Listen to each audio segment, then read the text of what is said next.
ಇನ್ನು ಸ್ಯಾಂಡಲ್ವುಡ್ನ ಕೃಷ್ಣನ ಬಾಳಲ್ಲಿ ಬಿರುಗಾಳಿ ಎದ್ದಿದೆ. ನಟ ಅಜಯ್ ರಾವ್ ಸ್ವಪ್ನ ದಾಂಪತ್ಯದಲ್ಲಿ ಬಿರುಕು ಮೂಡಿದೆ. ವಿಚ್ಛೇದನಕ್ಕೆ ಅರ್ಜಿ ಸಲ್ಲಿಕೆ ಆಗಿದೆ. ಅಂದರೆ ಅಜಯ್ ರಾವ್ ಅವರ ಪತ್ನಿಯೇ ಅರ್ಜಿ ಸಲ್ಲಿಕೆ ಮಾಡಿರುವಂಥದ್ದು. ಪ್ರೀತಿಸಿ ಮದುವೆಯಾದ ಜೋಡಿ ಈಗ ದೂರ ಉಳಿದಿದ್ದಾರೆ. ಸ್ಯಾಂಡಲ್ವುಡ್ನ ಕೃಷ್ಣ ನೋಡಿ, ಅಜಯ್ ರಾವ್ ಅಂತ ಹೆಸರಿದ್ರೂ ಕೂಡ ಅಜಯ್ ಅವ್ರಿಗೆ ಕೈ ಹಿಡಿದ ಸಿನಿಮಾಗಳ ಪೈಕಿ Krishnan love story, Krishnan marriage story, ಅಂದರೆ ಕೃಷ್ಣ ಅನ್ನುವ ಕೃಷ್ಣ ಲೀಲೆ ಅನ್ನುವ ಈ ಕೃಷ್ಣ ಅಂತ ಟೈಟಲ್ ಇರುವಂಥ ಎಲ್ಲ ಸಿನಿಮಾಗಳು ಕೂಡ ಅಜಯ್ ರಾವ್ ಅವರ ಕೈ ಹಿಡಿದಿತ್ತು. ಸೊ ಇದೇ ಕಾರಣಕ್ಕಾಗಿ ಸ್ಯಾಂಡಲ್ವುಡ್ನಲ್ಲಿ ಅವರನ್ನು ಅಜಯ್ ಅನ್ನೋದಕ್ಕಿಂತ ಕೃಷ್ಣ ಅಂತ ಕರೀತಾರೆ. ಕೃಷ್ಣ ಅಂತ. ಇವತ್ತು ಕೃಷ್ಣಾಷ್ಟಮಿ. ಬಟ್ ಕೃಷ್ಣಾಷ್ಟಮಿಯ ದಿನ ಮನೆಯಲ್ಲಿ ಸಂಭ್ರಮ ಇರ್ತಾ ಇತ್ತು. ಕಳೆದ 10 ವರ್ಷದಲ್ಲಿ ಕೃಷ್ಣಾಷ್ಟಮಿ ಅಂತ ಹೇಳಿದ್ರೆ ಅಜಯ್ ರಾವ್ ಅವರು ತುಂಬ ಅದ್ಧೂರಿಯಾಗಿ ಸಂಭ್ರಮದಿಂದ ಸಡಗರದಿಂದ ಆಚರಣೆ ಮಾಡ್ತಾ ಇದ್ರು ಅವರ ಮನೆಯಲ್ಲಿ. ಬಟ್ ಈಗ ಕಂಪ್ಲೀಟ್ ಆಗಿ ಚೇಂಜ್ ಆಗಿದೆ.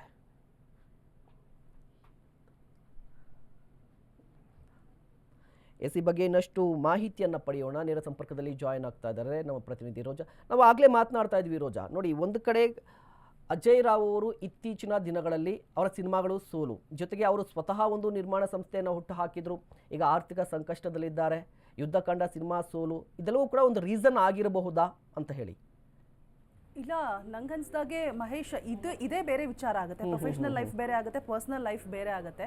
ಬಿಕಾಸ್ ಕೌಟುಂಬಿಕ ಕಲಹ ಏನಿದೆ ಅನ್ನುವಂಥದ್ದು ಇನ್ನೂ ಕೂಡ ಯಾವುದೇ ರೀತಿಯಾದಂತಹ ಸ್ಪಷ್ಟನೆ ಇಲ್ಲ. ಬಟ್ ಡಿವೋರ್ಸ್ಗೆ ಅರ್ಜಿ ಹಾಕಿದ್ದಾರೆ, ಕೌಟುಂಬಿಕ ದೌರ್ಜನ್ಯ ಆಗಿದೆ ಅನ್ನುವಂತಹ ಮಾಹಿತಿ ಇದೆ. ಬಟ್ ಯಾವುದೇ ಸ್ಪಷ್ಟತೆ ಇಲ್ಲ. ಆದರೆ ಅವರು ಆರ್ಥಿಕವಾಗಿ ಕುಗ್ಗೋಗಿದ್ದಂತೂ ಹೌದು. ಈ ಒಂದು ಪ್ರಶ್ನೆಯನ್ನು ಅಜಯ್ ರಾವ್ ಅವರ ಎದುರಿಗೆ ನಾವು ಕೇಳಿದಾಗ, ಪ್ರೊಡಕ್ಷನ್ ಹೌಸ್ ಮಾಡ್ತಾ ಇದ್ದೀರಾ, ಯಾವ ಸಿನಿಮಾಗಳು ಕೂಡ ಓಡ್ತಾ ಇಲ್ಲ, ಯುದ್ಧಕಾಂಡ ಸಾಕಷ್ಟು ನಿರೀಕ್ಷೆ ಇತ್ತು, ಸಿನಿಮಾ ಕೂಡ ಚೆನ್ನಾಗಿತ್ತು, ಪ್ರಮೋಷನ್ ಕಾರ್ಯಗಳು ಕೂಡ ಭರದೆಲ್ಸಾಗ್ತು. ನೀವು ಹೇಳಿದಾಗೆ ಒಂದು ದೊಡ್ಡ ಐಷಾರಾಮಿ ಕಾರನ್ನ ಮಾರಿದ್ರು, ಒಂದು ಮಗಳ ವಿಡಿಯೋ ಕೂಡ ಸಿಕ್ಕಾಪಟ್ಟೆ ವೈರಲ್ ಆಯಿತು. ಎಲ್ಲವೂ ಆದರೂ ಕೂಡ ಅಜಯ್ ರಾವ್ ಒಳ್ಳೆ ನಟ, ತಮ್ಮ ಮೊದಲ ಸಿನಿಮಾದಲ್ಲೇ ಎಕ್ಸ್ಕ್ಯೂಸ್ ಮೀ ಸಿನಿಮಾದಲ್ಲೇ ಅವರದನ್ನ ಪ್ರೂವ್ ಮಾಡ್ಕೊಂಡಿದ್ದಾರೆ. ಆದರೂ ಕೂಡ ಅಜಯ್ ರಾವ್ ಅವರಿಗೆ ಅವಕಾಶಗಳ ಕೊರತೆ ಉಂಟಾಗಿತ್ತೇನೋ ಒಂದು ಕಡೆ. ಬಟ್ ಅದಕ್ಕೂ ಮತ್ತೆ ಈ ಒಂದು ಡಿವೋರ್ಸ್ ವಿಚಾರಕ್ಕೂ ಯಾವುದೇ ಸಂಬಂಧ ಇಲ್ಲ ಅಂತ ನಾನು ಭಾವಿಸ್ತೀನಿ. ಬಿಕಾಸ್ ಈ ಹಿಂದೆ ಅಂದರೆ ಕೃಷ್ಣ ಜನ್ಮಾಷ್ಟಮಿಯ ಈ ಹಿಂದಿನ ವರ್ಷಗಳಲ್ಲಿ ಅವರು ತುಂಬ ಚೆನ್ನಾಗಿ ಸೆಲೆಬ್ರೇಷನ್ ಅನ್ನು ಮಾಡಿರ್ತಾರೆ. ಮಗಳ ಫೋಟೋ, ಮಗಳ ಒಂದು ರಾಧೆಯ ಒಂದು ಫೋಟೋವನ್ನು ಶೇರ್ ಮಾಡಿರ್ತಾರೆ. ಕೃಷ್ಣನ ಗೆಟಪ್ಪಲ್ಲಿ, ಹಾಗೆ ತನ್ನ ಹೆಂಡತಿಯ ಜೊತೆಗೂ ಕೂಡ ನಿಂತ್ಕೊಂಡು ಫೋಟೋಗಳನ್ನು ಶೇರ್ ಮಾಡಿರ್ತಾರೆ. ಬಟ್ ಇತ್ತೀಚಿನ ದಿನಗಳಲ್ಲಿ ಆ ಫೋಟೋಗಳೆಲ್ಲವೂ ಕೂಡ ಡಿಲೀಟ್ ಆಗಿರುವಂಥದ್ದು ನಾವು ಗಮನಿಸಬೇಕಾದಂತಹ ವಿಚಾರ.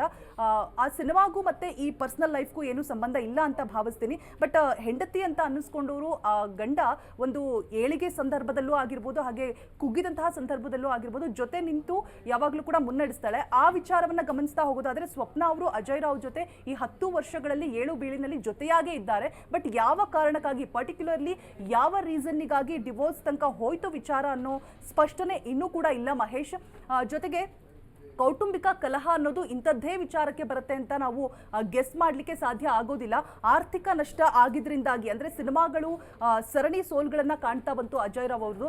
ಮತ್ತು ಯುದ್ಧಕಾಂಡ ಸಿನಿಮಾವನ್ನು ನೋಡ್ತಾ ಹೋದಾಗ ಅವರ ಆ್ಯಕ್ಟಿಂಗ್ ಬಗ್ಗೆ ಆಗಿರ್ಬೋದು, ಮತ್ತು ಸ್ಟೋರಿ ಕಂಟೆಂಟ್ ವೈಸ್ ಆಗಿರ್ಬೋದು, ಎಲ್ಲವನ್ನೂ ಕೂಡ ಹೊಸದಾಗಿ ಬಿಂಬಿಸಿದ್ದಾರೆ. ಒಂದು ಮಗುವಿನ ಕಥೆಯನ್ನು ಹೇಳಿದ್ದಾರೆ.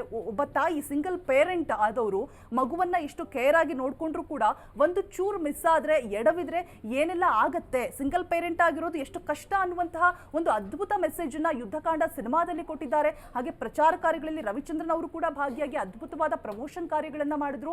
ಆದ್ರೂ ಕೂಡ ಸಿನಿಮಾ ಹಿಟ್ ಆಗ್ಲಿಲ್ಲ.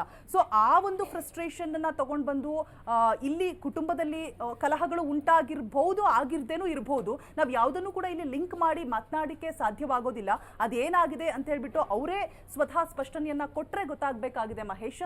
ಜೊತೆಗೆ ಸ್ವಪ್ನ ಅವ್ರಿಗೆ ಅಜಯ್ ರಾವ್ ಅವ್ರನ್ನ ಅಂದರೆ ದೂರ ಆಗೋದಕ್ಕೆ ಇಷ್ಟ ಇದೆಯೋ ಇಲ್ವೋ ಗೊತ್ತಿಲ್ಲ. ಬಿಕಾಸ್ ನಾನು ಅವಾಗಲೇ ಹೇಳಿದಾಗೆ ಸೋಷಿಯಲ್ ಮೀಡಿಯಾಗಳನ್ನು ಅಬ್ಸರ್ವ್ ಮಾಡ್ತಾ ಹೋದಾಗ ಸೆಲೆಬ್ರಿಟೀಸ್ ಇಬ್ಬರದ್ದು ಕೂಡ ಅಜಯ್ ರಾವ್ ಅವರ ಅಕೌಂಟಲ್ಲಿ ನಾವು ಎಲ್ಲೂ ಕೂಡ ಜೊತೆಯಾಗಿರುವಂತಹ ಫೋಟೋಸ್, ಅಂದರೆ ಗಂಡ ಹೆಂಡತಿ ದಾಂಪತ್ಯ ಹಳೆಯ ಫೋಟೋಸ್ ಏನಿರುತ್ತೆ, ಮದುವೆ ಫೋಟೋಸ್, ಅದೆಲ್ಲವೂ ಕೂಡ ಡಿಲೀಟ್ ಆಗಿದೆ. ಮಗಳ ಜೊತೆಗಿರುವಂತಹ ಫೋಟೋಸನ್ನು ಅಷ್ಟೇ ನಾವು ನೋಡ ಸಿಗತಕ್ಕಂಥದ್ದು. ಆದರೆ ಸ್ವಪ್ನ ಅವರ ಏನು ಒಂದು ಇನ್ಸ್ಟಾಗ್ರಾಮ್ ಪೇಜ್ ಇದೆ, ಅದರಲ್ಲಿ ಅಜಯ್ ರಾವ್ ಜೊತೆಗಿನ ಎಲ್ಲ ಹಳೆಯ ಫೋಟೋಸ್ಗಳು ಕೂಡ ಇರುವಂಥದ್ದು. ಸೊ ಇಲ್ಲಿ ಒಂದು ಸಂಶಯ ಮೂಡುತ್ತೆ. ಸ್ವಪ್ನ ಅವರಿಗೆ ಇನ್ನೂ ಕೂಡ ಮುಂದುವರಿಸ್ಕೊಂಡು ಹೋಗೋದಕ್ಕೆ ಇಷ್ಟ ಇದ್ರೂ ಇರಬಹುದೇನೋ ಅಂತ ಹೇಳ್ಬೋದು ಮಹೇಶ್. ಅದರ ಜೊತೆಗೆ ಈಗ ಅಜಯ್ ರಾವ್ ಮತ್ತೆ ಸ್ವಪ್ನ ಅವರ ಒಂದು ಡಿವೋರ್ಸ್ ವಿಚಾರ ಏನಿದೆ, ಅರ್ಜಿ ಸಲ್ಲಿಕೆಯ ತನಕ ಹೋಗಿ ನಿಂತಿರುವಂಥದ್ದು, ಇದು ಮುಂದೆ ಯಾವ ತಿರುವನ್ ಬೇಕಾದರೂ ಪಡ್ಕೊಳ್ಬಹುದು. ಬಿಕಾಸ್ ಅರ್ಜಿ ಹಾಕಿದ ತಕ್ಷಣ ಯಾರಿಗೂ ಕೂಡ ಡಿವೋರ್ಸ್ ಸಿಗೋದಿಲ್ಲ.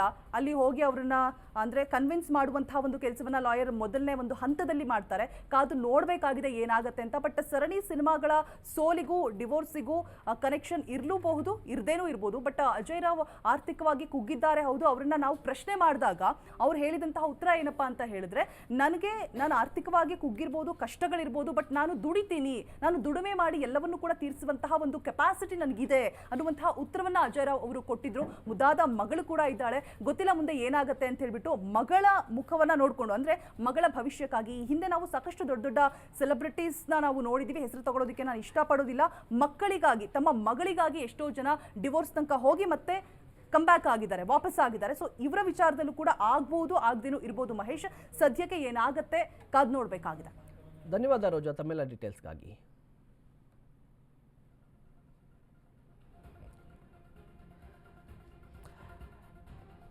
ಡಿಸೆಂಬರ್ 18, 2014 ಹೊಸಪೇಟೆಯಲ್ಲಿ ಕೇವಲ ಆಪ್ತರು ಮತ್ತು ಒಂದಿಷ್ಟು ಸಂಬಂಧಿಕರ ಸಮ್ಮುಖದಲ್ಲಿ ಇಬ್ಬರು ಕೂಡ ಮದುವೆ ಆಗ್ತಾರೆ. 2019ರಲ್ಲಿ ಮುದ್ದಾದ ಮಗಳ ಜನನವಾಗುತ್ತೆ. ಇದರ ನಡುವೆ ಒಂದಿಷ್ಟು ಸಿನಿಮಾಗಳ ಸೋಲು, ಒಂದಿಷ್ಟು ಸಿನಿಮಾಗಳ ಗೆಲುವು. ಇತ್ತೀಚೆಗೆ ಸಿನಿಮಾ ನಿರ್ಮಾಣ ಪ್ರೊಡಕ್ಷನ್ ಕೂಡ ಓಪನ್ ಮಾಡ್ತಾರೆ. ಯುದ್ಧಕಾಂಡ 2 ಸಿನಿಮಾ, ಅದರಲ್ಲಿ ಸಿಂಗಲ್ ಪೇರೆಂಟ್ ಇದ್ದರೆ ಎಷ್ಟೆಲ್ಲ ಅನಾಹುತ ಆಗುತ್ತೆ ಅನ್ನೋದ್ರ ಬಗ್ಗೆ ಸಂಪೂರ್ಣವಾಗಿ ಕಥೆಯನ್ನು ಹೆಂಡಿದ್ದಾರೆ. ಕಥೆಯು ಕೂಡ ಚೆನ್ನಾಗಿತ್ತು. ಬಟ್ ಈಗ ಏಕಾಏಕಿಯಾಗಿ ಡಿವೋರ್ಸ್ಗೆ ಅಪ್ಲೈ ಮಾಡಿದ್ದಾರೆ ಅನ್ನೋದು ಗೊತ್ತಾಗ್ತಾ ಇದೆ. ನೋಡಿ, ಕೌಟುಂಬಿಕ ದೌರ್ಜನ್ಯ ತಡೆ ಕಾಯ್ದೆ 12ರ ಅಡಿಯಲ್ಲಿ ಕೇಸ್ ದಾಖಲಾಗಿದೆ. ಇದು ಎಲ್ಲಿಗೆ ಹೋಗಿ ನಿಲ್ಲುತ್ತೆ ಕಾದು ನೋಡಬೇಕಾಗಿದೆ.